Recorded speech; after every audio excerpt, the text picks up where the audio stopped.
Chapter 2. Lehi takes his family into the wilderness by the Red Sea. They leave their property.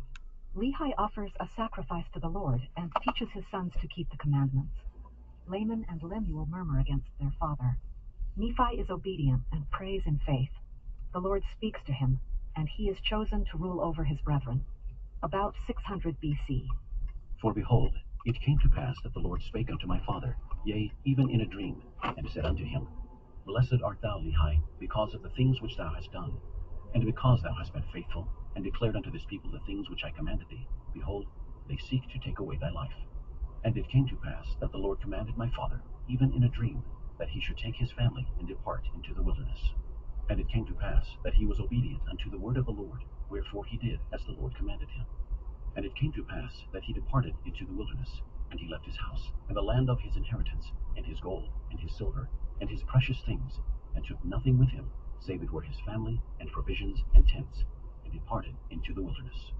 And he came down by the borders near the shore of the Red Sea, and he traveled in the wilderness in the borders which are nearer the Red Sea.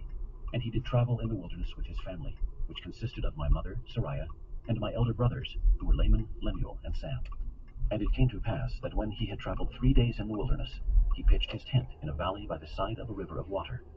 And it came to pass that he built an altar of stones, and made an offering unto the Lord, and gave thanks unto the Lord our God. And it came to pass that he called the name of the river Laman, and it emptied into the Red Sea. And the valley was in the borders near the mouth thereof. And when my father saw that the waters of the river emptied into the fountain of the Red Sea, he spake unto Laman, saying, O that thou mightest be like unto this river, continually running into the fountain of all righteousness. And he also spake unto Lemuel, O that thou mightest be like unto this valley, firm and steadfast and immovable in keeping the commandments of the Lord.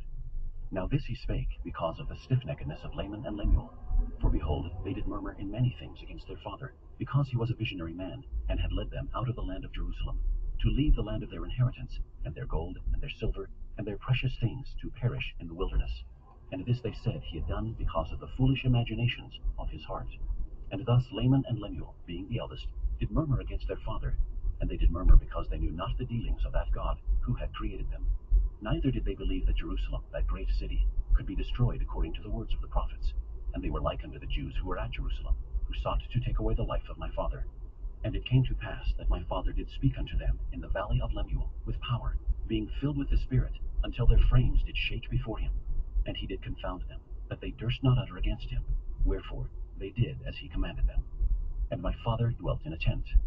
And it came to pass that I, Nephi, being exceedingly young, nevertheless being large in stature, and also having great desires to know of the mysteries of God, wherefore I did cry unto the Lord, and behold, he did visit me, and did soften my heart, that I did believe all the words which had been spoken by my father.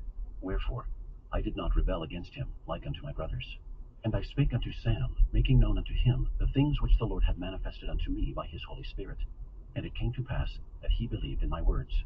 But behold, Laman and Lemuel would not hearken unto my words, and being grieved because of the hardness of their hearts, I cried unto the Lord for them. And it came to pass that the Lord spake unto me, saying, Blessed art thou, Nephi, because of thy faith, for thou hast sought me diligently, with lowliness of heart. And inasmuch as ye shall keep my commandments, ye shall prosper, and shall be led to a land of promise, yea, even a land which I have prepared for you, yea, a land which is choice above all other lands. And inasmuch as thy brethren shall rebel against thee, they shall be cut off from the presence of the Lord. And inasmuch as thou shalt keep my commandments, thou shalt be made a ruler and a teacher over thy brethren. For behold, in that day that they shall rebel against me, I will curse them even with a sore curse, and they shall have no power over thy seed, except they shall rebel against me also.